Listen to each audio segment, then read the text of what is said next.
You're now listening to the Something Good Podcast Network. Please press any key to continue.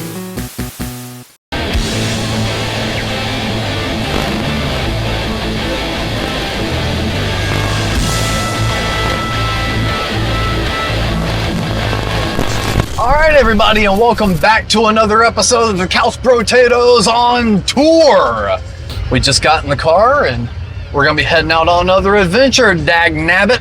Hey man, we could be at a Poke Center blasting some fucking Nickelback, man, trying to get that Bulbasaur, you know what I'm saying? Like, or eating beef jerky, cranking some Limp Bizkit, man. Buying some Star Wars action figures. You know, who am I to judge, right? You know? Something that I've kind of had some fun diving into, and I blame Slim Jim and Macho Man for it, but just that utter decadence that was the late 80s and early 90s of smoking culture.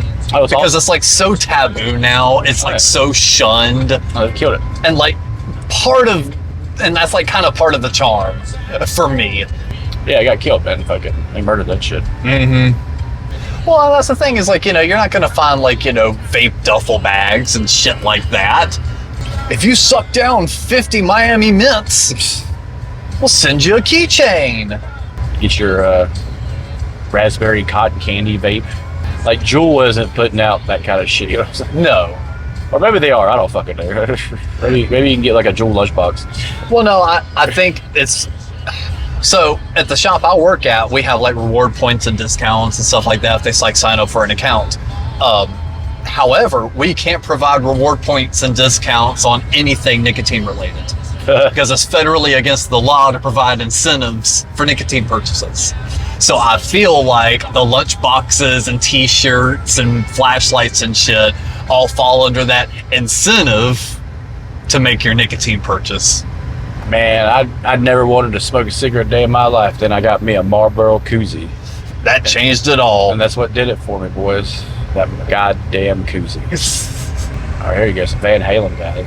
Van Halen, that was a band that I just completely missed on my rock journey. Like, they never really spoke to me. I never have anything against them, but just like that was a band that just really did not grab me by the throat like so many other bands did. I think this is a very effective song in a movie. Yeah. Van Halen, to me, makes some of the best driving music. Oh yeah, I can see that for sure. Just riding with the windows down, playing Running with the Devil. But My ongoing joke for a while was Van Halen, just another one of Gene Simmons' mistakes. yeah. Hey man, they held on as long as they could. Eddie Van Halen, like a fantastic guitarist. Oh yeah, can never take that away from him. All that talent. This is what it was all about, these fucking high-ass solos. Yeah. And they, you know, like Kiss, they're stage performers, man. They play to the back of the fucking crowd, you know. Well, yeah, I mean, that's what, you know, gravitated Gene toward them in the first place. Actually, I got a little piece of audio I ought to show you sometime. Gene actually recorded 3 demos with the Van Halen brothers, and there are 3 Kiss demos. So there are 3 Kiss songs with Van Halen brothers on the instruments. So Eddie Van Halen does the guitar riff in one of Michael Jackson's songs. I feel like I remember hearing that forever ago. He talked about it on the radio, and he said, yeah, he just like hit me up out of the blue. He's like, hey man, I'm making this song. I can use your help. And he fucking just knocks out the fucking riff. Which song was it? Now it's gonna bug me. I have to look it up. Okay. Eddie Van Halen agreed to play the guitar solo for Michael Jackson's Beat It under 2 conditions. 1, that he would not get credit, and 2, that he would not tell the rest of the band. Yeah. And you know, despite people's feelings about Michael Jackson, Beat It's a fucking awesome song. Oh yeah. Some of the fucking Jackson 5 stuff.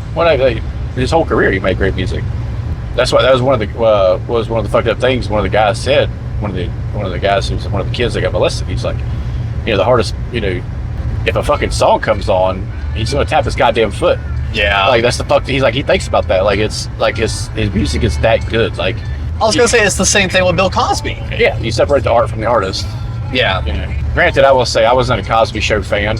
I was more of a Different World fan. But Yeah, so the Cosby one was a little bit tough for me because we were a Cosby house. Yeah. Mom loved Bill Cosby. So it's like, the specials, Cosby Show, Fat Albert, all of this stuff, on constant rotation. But it was like, if it was an option, the option was selected type thing.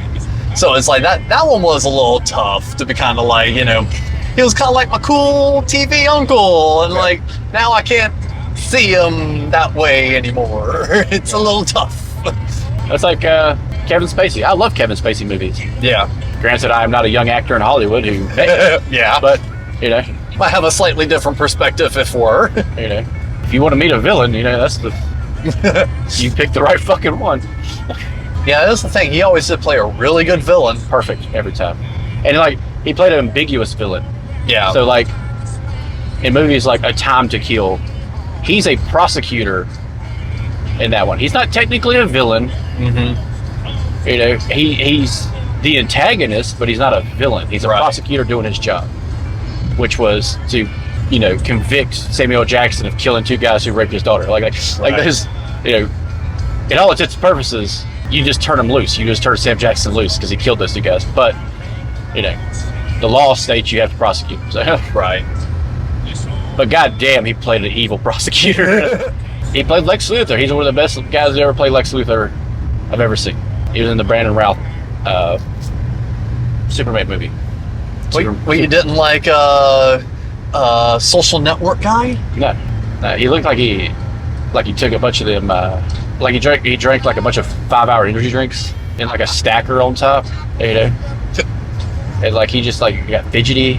I will say, so they dropped a new trailer for Superman, and the Lex in that looks really good. Oh yeah, that guy, he played in X-Men. Mm-hmm. He was Beast. Great actor. But see, here's my problem, and a coworker brought this up to me, and he summed it up really well. This very well could be the best Superman movie we've gotten in years. Could be. But even if this is like the best interpretation of Superman possible, it can still only be like a 7 out of 10 movie. You think so? I fully agree with that statement. I don't feel like the climate of heroes, the concept of a Superman just doesn't really work anymore until you completely disregard all the things that make him Superman.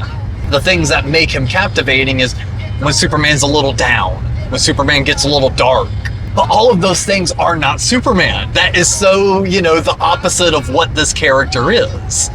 If we're looking at it at the core of what the character is, it's just not interesting anymore. I think what people have a problem with Superman character is that he's perfect. Yes, exactly. People hate it because he's perfect. He's infallible. He cannot. He is omnipowerful to begin with. Superman is not his alter ego. Clark Kent is his alter ego, and he's pretending to be one of us. And it's a weak, bumbling asshole. Yeah, who stutters. I think that subconsciously enters people's minds. It's just like, oh fuck no, like this is how he sees us, and like that's not good. Yeah, I can see that. And that breathes in the whole situation of Lex Luthor. Like, why does Lex Luthor hate Superman? Because he looks at Superman and sees every weakness the human race has. This man right here is an outsider who is more powerful, could destroy us on a whim.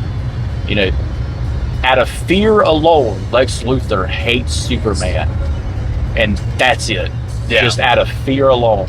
And he has the ability to knock him down a peg, but Superman can still come out on top. Yeah. And that's why Jesse Eisenberg can't do that in those movies. He didn't have that. He's already weird to begin with. But he didn't show that in those movies. Kevin Spacey does in Superman Returns because he bests him and gets right up to him in that movie and stabs him like a normal person. He drags him down to his level and like shows him, he's like, hey, this is what it's like to be us. And as much shit as that movie gets, that was like a good villain scene and a good show of how Superman can fall. Now he does overcome because that's what Superman does. Right. But it's no different than like Batman, Batman's likable because of his villains, because of all the cool shit he does. But at the end of the day, he's still a guy. Right. And so if we're kind of doing like a, Superman and Batman comparison, even though I am a dirt poor, dumbass from North Carolina, I don't have a lot to compare myself to Bruce Wayne, a rich playboy, millionaire that, has his own fucking industries. However, the emotional turmoil that Bruce Wayne goes through is relatable. Anyone can feel the, tearing of their heart for losing a loved one or what have you. And that, is the whole basis of the Batman. Superman doesn't really have anything to relate to. He literally is perfect. Well, the thing about Superman is, the whole story is an allegory of Moses.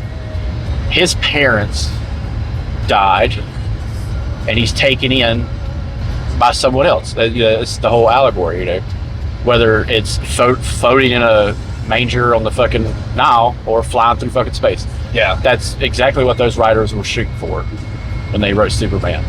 Now, everything after that was just added on completely. And they're like, why not make him omni-powerful? Why not make him leap tall buildings in a single bound? Yeah. Stronger than a locomotive, Those original ties of Superman, of look at how great he is because he came here for us. And they've subtly added the lore, just like they did Batman, We need to add this lore to, give him layers. Yeah. Oh, when does Superman show up? Oh, when Clark Kent's not around, he's got to change out of his outfit. He goes into a telephone booth. Now he can just super speed that shit, Yeah.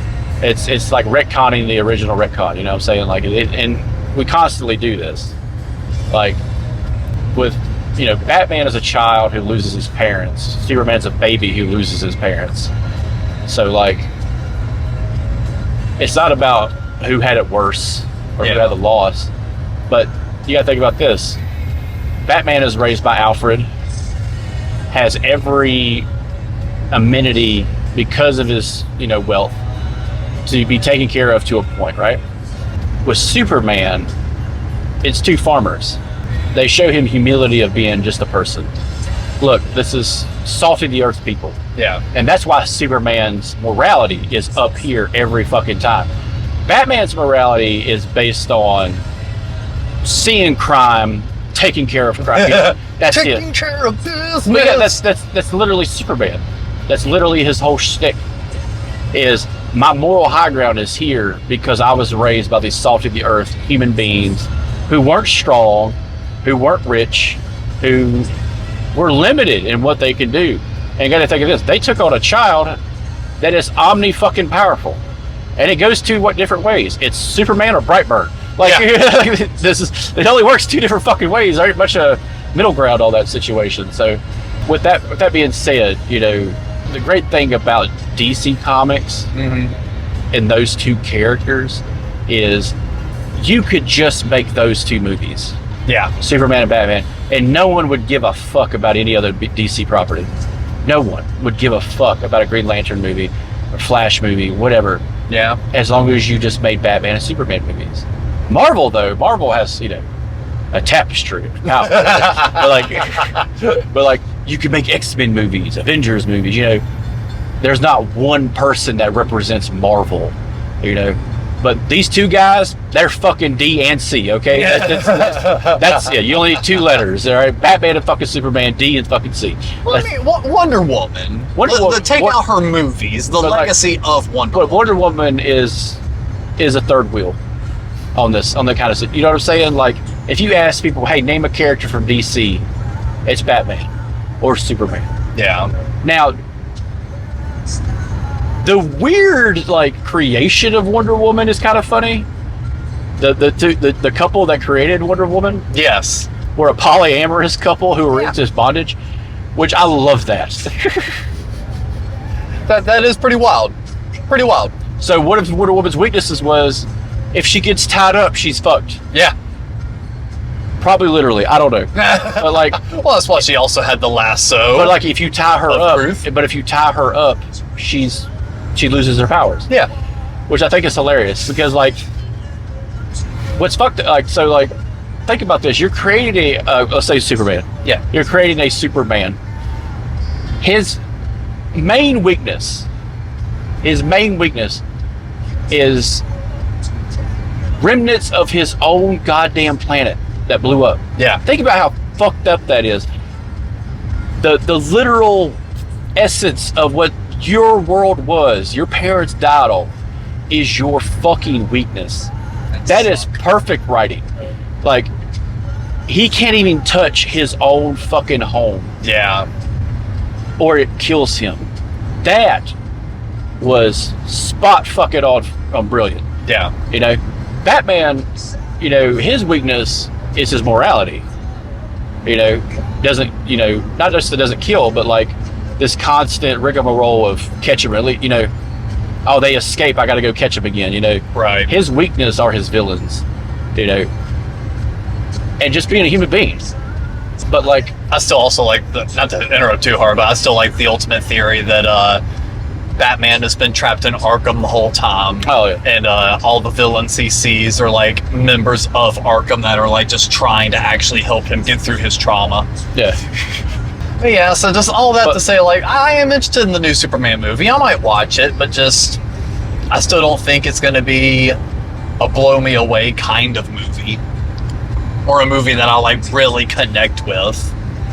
I think just because of oversaturation, yeah. Well, no, just like the Superman character, I just never have. Yeah. I think it'll be fantastic. I hope I'm wrong. I'd like something new to enjoy, but like... Looks like we recently saw Thunderbolts. Yes. That was a fantastic movie. That was very fun. That was a fun theater one. Or New Avengers, or whatever the fuck you want to call it. Yeah.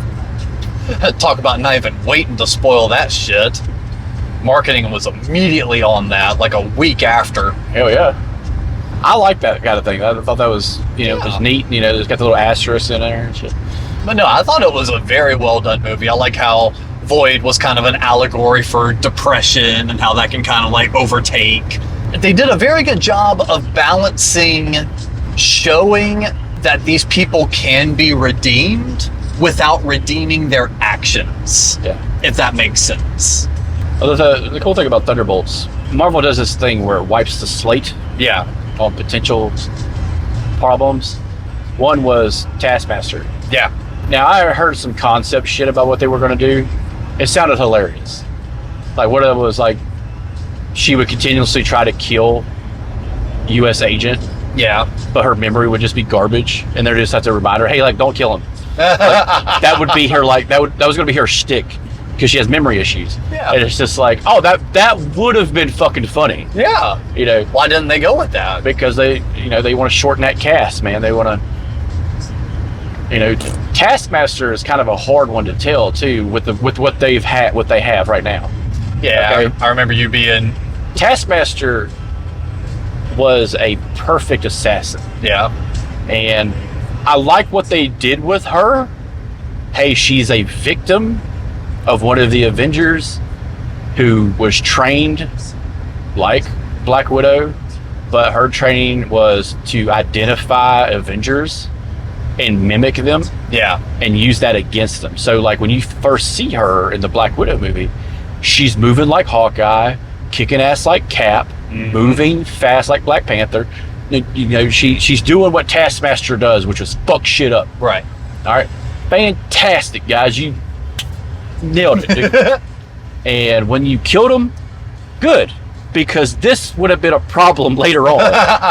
Because Thunderbolts, you know, I don't care. They changed the origin of the name. I don't even care about that. Yeah.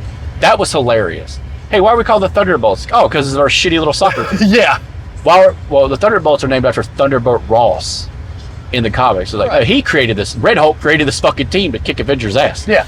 But that's fine. We don't have that. We just don't have that. Because, Whatever. and like, this pisses me off with fans. It's just like, oh no, Thunderbolts are this, Thunderbolts are that. I'm just like, shut the fuck up. Just shut the fuck up. Just for a minute, please. Like, no one gives a shit. Marvel fans are right up there with Star Wars fans. Yeah.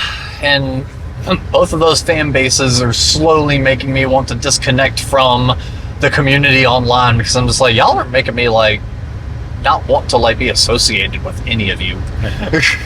I did like in Thunderbolts. We'll eventually have a whole episode about this shit. The mannerisms of the characters made it their own. You know what I'm saying? Like, we have a personal thing about U.S. Agent. All right. You know, this guy is an asshole. Do not forget that. Like, yeah, he has some troubles at home, but he is exactly why you don't hire people like this guy, because he's a fucking prick. You know, one of the saddest part of the movies is when like old girl is telling her dad, "I'm fucking alone." That is fucking horrific, you know. Yeah.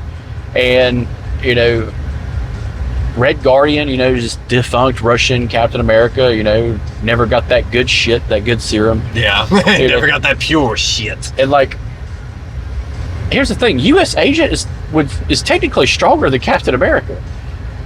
Yeah, because then you get like the different serum that was like supposed to be stronger. He got like the perfected one. Yeah, but they gave it to an asshole. So like, you know what I'm saying? Like, if you go back and watch Captain America, he's like, oh no, see, like the serum works based on the person. That's why Red Skull turned into the fucking Red Skull, because he's a hate-filled fascist asshole. Captain America turned into this buff motherfucker because we gave him steroids, and he had godlike morals. So yeah, he was perfect. Okay. The only negative I had on the movie, mild spoilers, if someone hasn't seen it already, we had the time jump at the end. Dork still had his fucking tacoed shield. Yeah. You're meaning to tell me after all those months, you not only didn't fix it, but it's still part of your fucking arsenal? Yeah.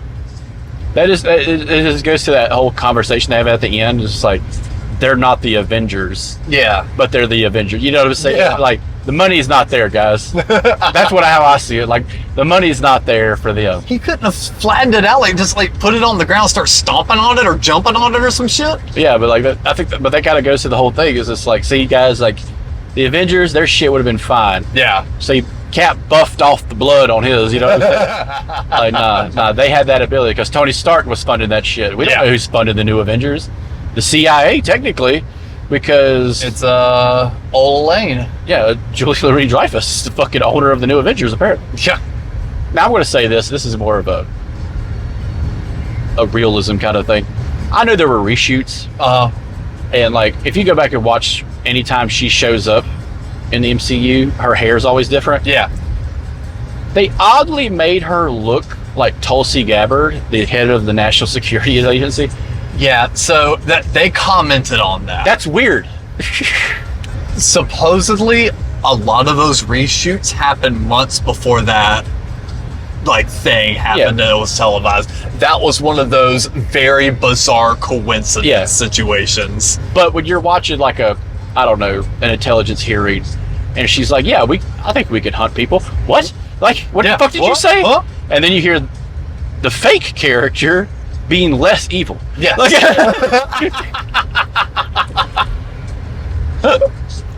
yeah, that is a little bit of a snappy wake-up call on that one. Now, one thing that was kind of weird, but was kind of funny at the same time. Bucky is a congressman? Yes. And not only is he a congressman, he's working with another congressman to take down Elaine. Mm-hmm. I've always seen that guy, that actor, as the guy from The Wire.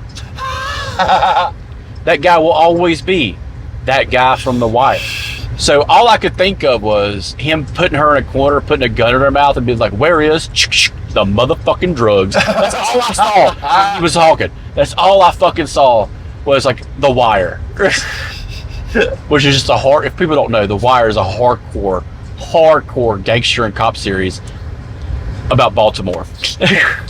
Where's Bob? Yeah. There it is. The motherfucking century. Just blast a fucking ear off or some shit. Another thing, the guy that plays Bob, yes, is a fantastic actor. He did really well. I liked him a lot. I like that they didn't go super imposing on Century. Like, he's not like this big giant, like Henry Cavill looking motherfucker. But he is stacked. I'll give him that. The motherfucker, he did the Marvel workout, you know? Oh, yeah. No Homelander suit. But dude, man, he was just fantastic. He was likable. Mm-hmm. You felt bad for the guy. And like, this guy's going to have to show back up in like World War Hulk eventually. Yeah. Because that's the only other person that's going to be taking him on. Well, so, and I mean, he's clearly going to be in Doomsday and Secret Wars or whatever it is. And like, he is the Marvel version of Superman. Yeah. That's all he is. Marvel's Superman.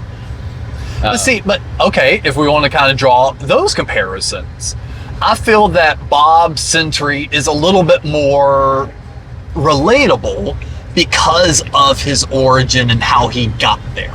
Sure, I'm not a fucking drug addict that, took some Sherm and, went nutty in a chicken costume, but I can still relate to a down and out guy, that's all, even though I haven't been bestowed any sort of great power or responsibility, I can put myself in that shoes and being like, oh, you keep calling me a god. I guess I fucking am, aren't I? Yeah. It's like, so his whole thing just felt a little bit more, not even grounded, but just something that you could latch onto a little better. Yeah.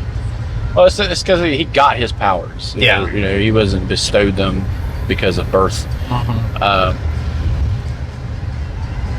But it goes into the whole, it's just a person getting fucking powers at the end of the day.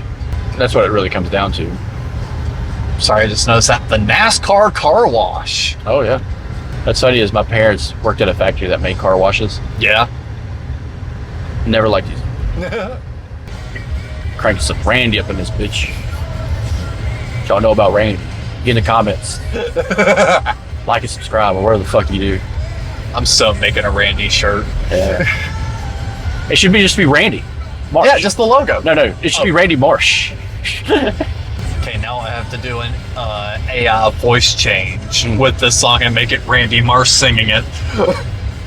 In the night. I am Lord Ya. I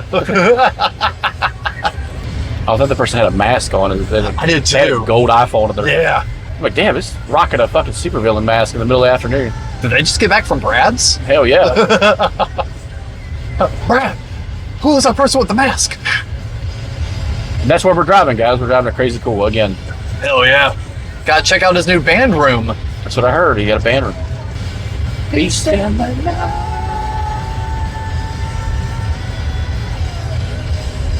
Fucking amazing guitar solo too. Now knowing that this is like basically all they did, I'd like to imagine that like this is all the guitarist knew, and he just put every solo, every riff he knew into this one bit, and just created something good network history. It sounds like the Power Rangers intro. Because Buckethead did that. Buckethead did the Power Rangers intro, and it's just like, why do all these early 30s guys love metal? It's just like, because we watched Power Rangers and Dragon Ball Z. I mean, even like old Mikey Black. Yep. That's how he started learning doing solos, was by learning different anime intros, and so much of that was like following a certain scale that helped him kind of lead into writing and playing his own solos. The drums are good on this too. That's what's crazy. Like, everybody does a great job on this out. I really, that would be the ultimate. Like, imagine we're the guys that give Randy their second breath of life. We talk about them enough, we show them to enough people, and it hits like the right algorithm. And then like all of a sudden people are just like, where's Randy? We want Randy! And it's all because these two dorks and a guy on my live stream was just like, hey, check these guys out. So run them up, share them. Let's get Randy's attention. Let's find some old members. Let them know that these two dorks in North Carolina actually really like their fucking music, or at least the EP they released. And it fits in so well right next to OG Metallica. Kill 'Em All, the missing link between hardcore punk and metal. Think so? Yes. Because if you were to play a band like GBH next to this debut Kill 'Em All record, you'll hear slight DNA between the two, especially when it comes to like the fast, aggressive stuff.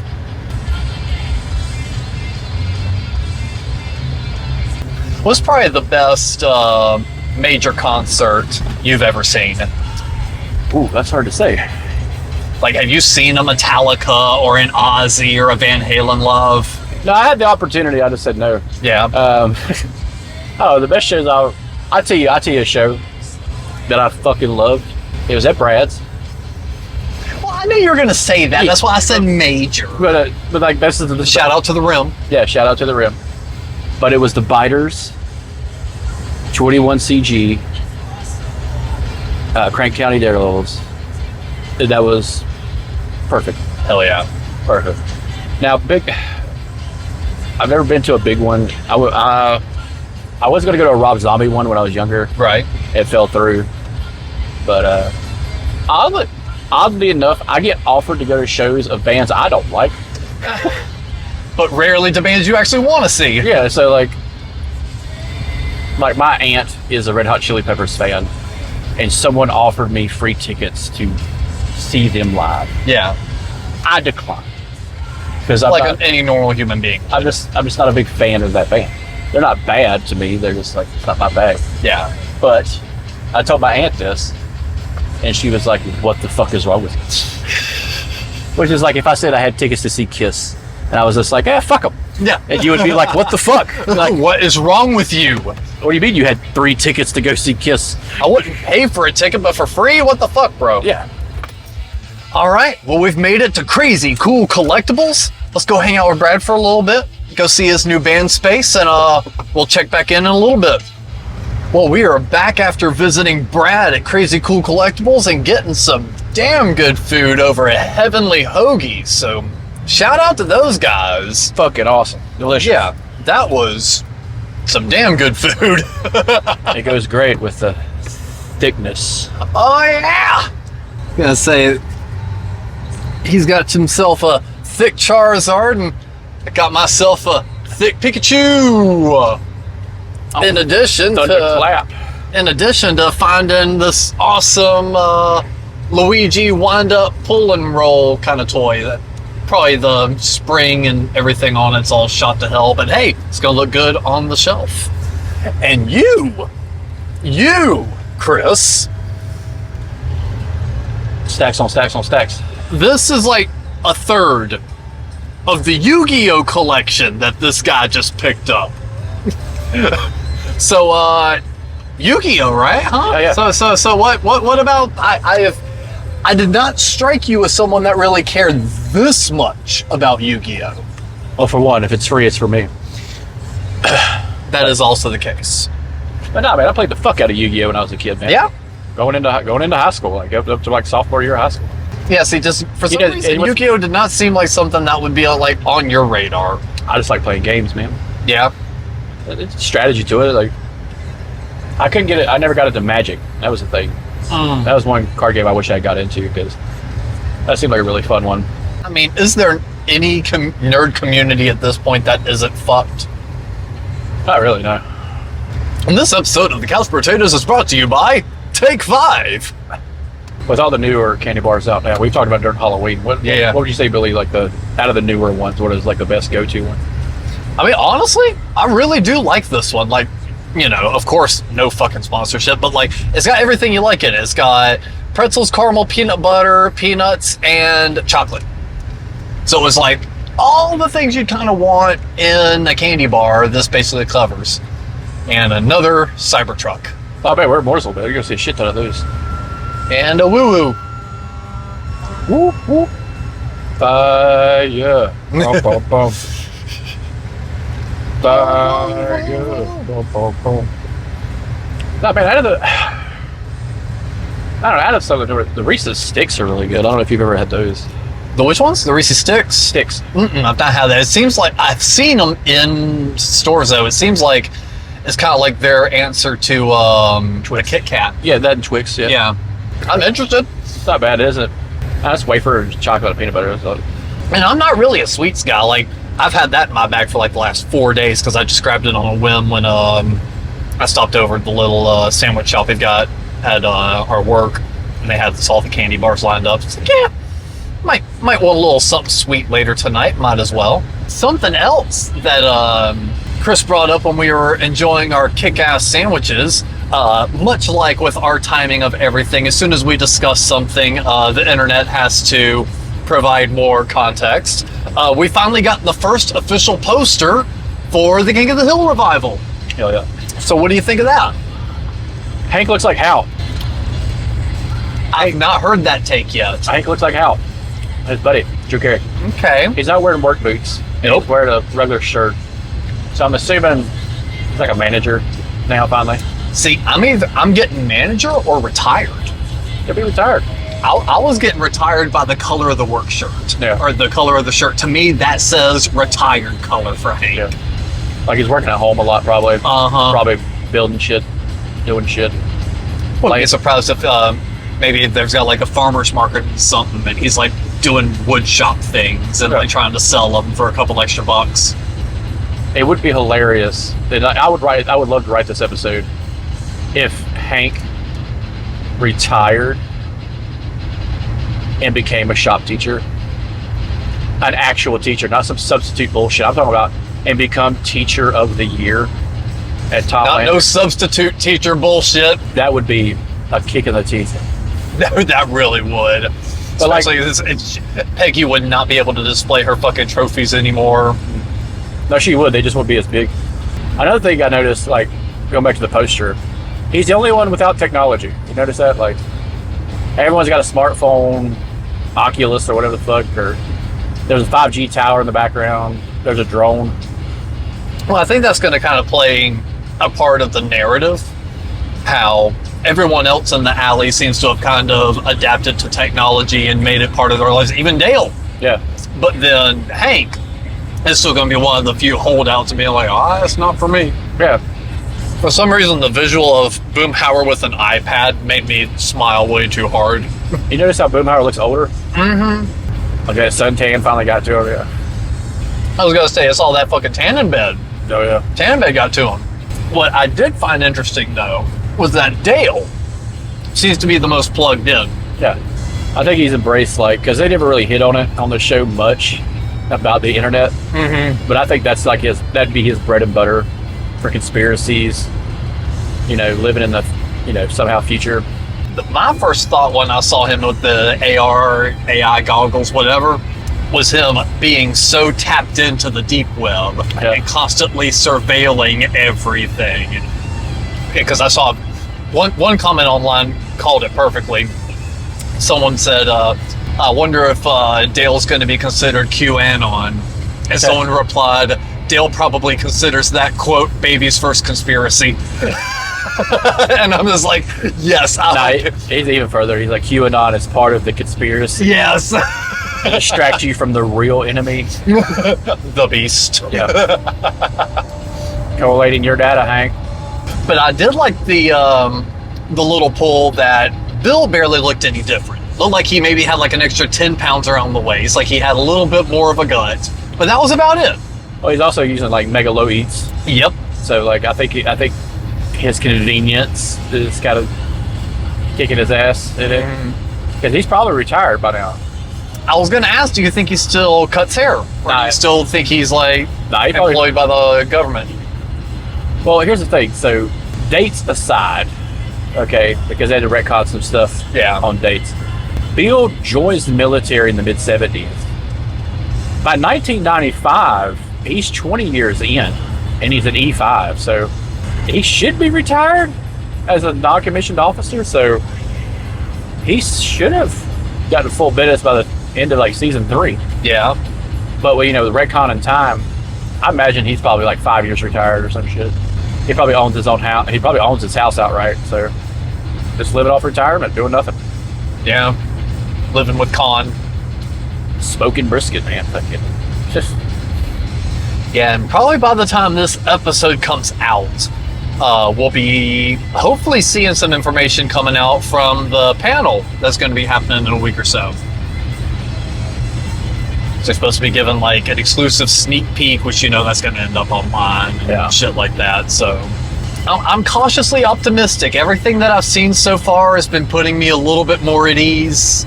And like what we mentioned on the last episode, you know, with the amount of care that he gave to, you know, the Beavis and Butthead series and, you know, everything else that he's kind of had a hand in, I'm feeling okay. I'm feeling all right. If this turns out well, I think we'll get that one season. That'd be enough. Yeah. I like it. If he's up for it, go back and redo Daria. That was a fun show. See, what I would have liked to have seen it probably would have messed up the universe a little bit. The canon event in Beavis and Butthead is that they got sucked through a time portal and then spat out into the future. Yeah. It would be funny as hell for them to run into adult Daria. Yeah. Now that would be kind of a hard one to call. What would Daria's job be as an adult? Job as an adult. I imagine she probably runs a bookstore. Yeah, that was like my first thought, but I can't tell if that's like too easy. Maybe like social worker. Nah, she's a fucking cop, bro. The fucking body is under that belt. You know? With that dead ass stare, you have the right to remain silent. Yeah. Oh, fuck you, you bougie ass bitch. And she just puts one in him. But of all the side casts, I'd love to see GH, and I'd love to see Gracie. Yeah. I like to kind of see where they're at with, like, you know, rough to Bobby's age type deal. Or Bobby's original age, rather. Maybe slightly younger. I would like to, if I was to, you know, write it, if Gracie was in it, right? One line of dialogue, hey, Hank, or, you know, Hank to Gracie, hey, how's your mama and daddy? And she says, oh no, where's your mom and dad at? And she just casually says, heaven. And he's like, what? Heaven's Bar and Grill down here. Like, like that would be a like some type of pun, Right. to say that they're in a better place. You know, I think that'd be cute. I'd like that. That would be fitting, I think. Because, you know, it sucks that they're both gone, but Yeah. And like I said, I've been watching over it because that's like my number one comfort show. So it's just like, please do it right. hey, it could be worse. It could be live action, for fuck's sake. I am so glad that Mike Judge bobbed and weaved every time they wanted him to make a live action like Beavis and Butthead or King of the Hill. I'm so glad he bobbed and weaved that every time. The weirdest thing about Beavis and Butthead for me was always how much different they looked Yeah. from the rest of the cast. Because, like, technically, if you look at it, they would be, like, monsters. Like, Oh, yeah.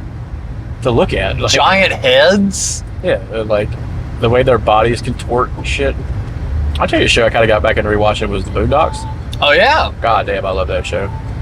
Perfect writing. Carl Urban will be doing a Dredd show. A Judge Dredd show. Ooh. On Amazon. So I am fucking pumped about that shit. Because that movie is awesome. I'm totally down to check that out. That should be cool. Dredd was a fucking awesome movie. When that fucking trailer dropped, I'm like, no, they're not doing this. Because the last one, the Judge Dredd, the movie, had Sylvester Stallone in it. Real? Oh, okay. Oh, you've never seen it? I was gonna say I've seen clips, but I haven't seen, like, I know enough about it to be like, yeah, I want to. Guess who the comic relief is in Judge Dredd, starring Sylvester Stallone and Diane Lane? Who? Rob Schneider. No. Oh, it is so good. No. Because he makes a lot of jokes. He makes a lot of jokes, especially at this one point where he's begging not to be raped. Because he's about to get raped. There's room for jokes? Yeah, there's room for jokes in a Judge Dredd movie starring Sylvester Stallone. Guess what? He only wears the helmet for like 10 minutes. See, that's why I know about it. I can picture, like, you know, the overacted, perfect movie. That's a great double feature for that and Demolition Man. I know about Demolition Man, too. His name in Demolition Man is John Spartan. That is so fucking metal. And Wesley Snipes is the bad guy. And his name is Simon Phoenix. And they're both unfrozen from time in a new, get this, 2020 Los Angeles? Oh! Unfrozen from the ice. Well, damn. Where they must fight each other one more time. Who will come out on top in the future? Starring Sandra Bullock. And Rob Schneider. And Rob Schneider's in that too. He's a fucking comic relief in that fucking movie too. When we were over at Crazy Cool Collectibles and talking to Brad, we were telling him our idea about doing like all the bad movie watch-alongs, and God, he had a lot of recommendations for us. Oh, we couldn't stop talking, man. That's gonna be a pretty fun series. Oh, it's gonna be perfect. Especially because there's as I was telling him, it's like, because he kept turning to me, he's like, have you seen so-and-so? No. What about this? I'm like, no. Just because I was like the comic book and video game kid growing up. So like, you know, if he was trying to talk to me about comic books or like certain video games that came out at the time, oh, I'd be able to fucking match them 1-to-1. But like, I just missed out on the whole movie thing because that just was not my currency growing up. So to be able to now, with an adult mind and adult head, go back and rewatch some of these, I'm excited. I think it should be fun. Oh, yeah. The movies on my list would probably take a whole week off work. Oh God, yeah. And just try to knock out every fucking one of them. Fill up that hard drive, you know what I'm saying? It's a halfway through the Power Rangers movie. We're out of goddamn kettle pork. This is bullshit. So people that don't know, I ordered a Winston cigarette duffel bag. And it is so badass looking, dude. I love it. I'm thinking I could probably go to the store and get me a carton of cigarettes and fill that motherfucker. Just have that in the bag. Hey, what's that? Oh, that's my shirts. That's my drinks. Hey, what's that? That's my smokes. Yeah, it's a pack of Winston Lights, motherfucker. Like, trying to stay healthy. I gotta switch to the lights. Doctor said I had to quit smoking. You know that was a real sentence said by somebody. Oh, it's a joke. Here you go. Get this. Oh, not even as a joke. Yeah. Doc said, I can't live that long. I won't live long smoking these full flavored Winston 100s. So I switched to Winston Lights, and then I told him I couldn't pay. He gave me some more time. Motherfucker. Son of a bitch. Just say like, yeah, son of a bitch. Some bitch. S-O-M, bitch. Yeah. Some bitch. Now, you did see a trailer for a movie that I saw as a child, but you had not. Warriors of Virtue. This fever dream of a fucking movie. Please explain to the lovely viewing audience that, much like I, have probably never seen this movie. This movie is a action-adventure flick from 1998. Yes. With a knockoff Tobey Maguire child. Like, they look goddamn identical. They really did. He is dared to walk across this beam over a swirling whirlpool of what you assume is sewage. Or Magical sewage. Magical sewage. He falls through and ends up in another world, a fantasy world, with anthropomorphic kangaroo people who walk and talk and know martial arts. And these kangaroo people are fucking terrifying. They are not CGI. They are highly detailed puppets. God. Or like cosmetic effects. In the trailer, there's this like money shot of one of them just fucking taking this leap over the kid. Yeah. It's just like... And so, all these kangaroo people, I can't remember what their species is called, are taught martial arts by plain Jane Asian dude. He vaguely looks like Shang Tsung from Mortal Kombat Deception. Okay. The gray bearded Shang Tsung, not the one from 1 and 2 and 3. Right. But like, and the bad guy is a androgynous white guy with long black hair who is really touchy and like does not know what personal space is. And his enemy are these 5 kangaroo people. It's 4 dudes and a chick, just like the Power Rangers. Yeah. And their color schemed the same way. There's a white ranger, a blue ranger, a red ranger. You know what I'm saying? So they're all color schemed that way. Yeah. It's made by Metro Goldwyn Mayer, MGM. And when I was a kid, this was a great movie to watch. I'm sorry. Who fucking says the acronym to MGM? Metro Goldwyn Mayer. You could have had a gun to my head and asked me what that acronym meant, and I could not have fucking told you. Oh yeah.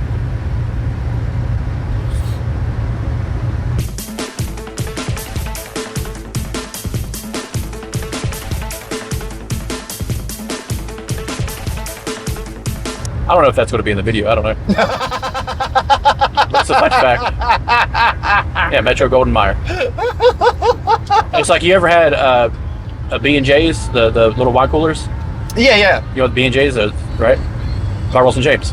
Yeah, you could probably have an entire trivia show against me of name that acronym, and I probably would not be able to get it. I know what ABC is. That could be a different couple different things. American Broadcasting Company. Alcoholic beverage company. Yeah. That's why I know ABC. Oh, speaking of ABC, they're remaking Seventh Heaven. I don't know if you ever watched that show as a kid. I didn't really watch it. I mean, I was very aware of its existence, but Whenever it came on, Really? Whenever it came on TV, I knew to change the channel. yeah, Like that's how I know the show. like, But what's funny is like they're rebooting the show.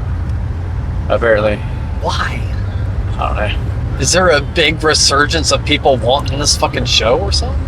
Who knows, man? Jessica Biel's going to produce it. Maybe they'll get a actor to play the dad who isn't a sex offender. Who was the dad in that one? A sex offender. I don't know. I didn't see him anything else other than the fucking news for being a sex offender. What was his name? I don't know his name. I Oh. watched the show. Oh, okay. I knew the mom. The mom is the mom from Child's Play. Oh, okay. Yeah. The one that goes toe to toe with Chucky, hand to hand. Oh, yeah. Or he's just somehow overpowers her as a doll. And she fucking, dude, she That's what that scene from like the. yeah, that's her. That's the mom from Seventh Heaven. Ah, I'll kill you, fucking bitch. Because she has like a manic scene toward the end, like a third act of the movie, where she's shaking the doll. Yeah. Talk, goddammit. And she's demanding the doll, Chucky talk, and he isn't doing anything. And she's shaking the fuck out of it, and he finally's like, "I'll kill you, you fucking bitch." And I'm like, that's such a pinnacle horror movie bullshit right there. That's Chef's fucking kiss. Mwah. Like, you know what I'm saying? And then she Don't make them like they used to. is she does like the drop punt kick where she drops him and kicks him into a fire. That could have been a fatality move. Yeah. Damn. Fatality. Flawless. Oh, speaking of that, on the list of bad movies is Mortal Kombat 1 and 2. So bad. Not seen those either. I feel like I've seen clips, but like referencing like bad movies or what have you. But It's like, so bad that when they made the sequel, one guy is the only guy to come back for the sequel. And keep in mind, this is a direct sequel that happens 5 minutes after the end of the first movie. damn. One guy came back. That definitely says a lot. Oh That god, says it's a lot. fucking rough. And you remember? So we watched the Mortal Kombat movie. Yes. Not a bad movie. I enjoyed it. Had some really cool characters. Yeah. Liu Kang in that movie is awesome. He looks like Liu Kang should look. Scorpion looked cool. Freeze looked cool. Sub-Zero. Yeah. Everybody in that movie looked fantastic. Even the new guy, who we had no reference for. Yep. This movie looks like SNL made it. Oh God. Like there's some like the best part about the Mortal Kombat movies is the theme song. Yeah. Mortal Kombat. It's like introduced a whole new EDM culture to children, Yeah. rightfully so. Rightfully so. Just like Buckethead introduced us to the guitar solo for Power Rangers. It's fucking metal as shit, bro. Fucking metal, bro. And Dragon Ball Z introduced us to working out constantly and creatine. Oh man, when you first get that bump in the bathroom at Applebee's, yeah, yeah. When that one beer turns into 6. This would be great for in Rogue One where they're going down to Scarif. They just got it, motherfucker. Or no, this is Poe Dameron blasting this shit when he in Force Awakens. When he's 1, 2, 3, 4, 5, 8 goddamn motherfuckers dead under his goddamn rebel belt, motherfucker. Everybody forgets that part. I love that part. That's why Force Awakens I think is a good movie, because Poe Dameron's a fucking murderer, a fucking killer. No, they started good, then they got better with Rogue One, and then it went all the way the fuck downhill. So, do you know the concept plot for Kylo Ren? What the original concept was? What? He was supposed to be super fast and never take off his helmet, like Phantom Menace, super speed, fast. That would have been fucking He would have been a phantom Darth Vader. It's like, he would have been just like showing up, gutting motherfuckers with that janky-ass lightsaber he is. Yeah. No, that would have been sick. And like, they got rid of that. I'm just like, you stupid fuck. God. Can you imagine like a flashback of like Luke training Kylo Ren or Ben, and he's just super fucking fast, that Mark Hamill's like, man, you need to slow the fuck down, and it's just like, nah, bro. Gotta go fast. Gotta go fast. But like, that was supposed to be like the scary part about him, was he that never could be like a Phantom Hunter. But like, he wasn't supposed to take his mask off, and he was supposed to have like that Jedi super speed that somehow just disappeared. Yeah, we see it once and never again. Yeah. Apparently we can only use it once in the galaxy ever. Because the two of them used it to get away from those blasters, but apparently Obi-Wan couldn't fucking use that to get down that fucking hallway to save his friend. No. Not even just that, just this, you're telling me 2 Jedi radioed help. Not only that, stole a kid, showed him off to the other Jedi, and the other Jedi was like, hey, maybe we send 2 more guys with you? You know, 2 more Jedi with you? Because apparently you fought this one guy in the desert you think is a Sith, but just to be sure, let's double up some guys, just in case this guy is a fucking Sith, you know? Just in case, because we don't want any surprises, like, I don't know, him showing up with double fucking lightsaber. And then... Can he do that? And like, we're not playing Duel of Fates, motherfucker. Like, we're not playing that. We're playing this. And then whooping Maul's ass. Can you imagine a 4-on-1 Ray Park?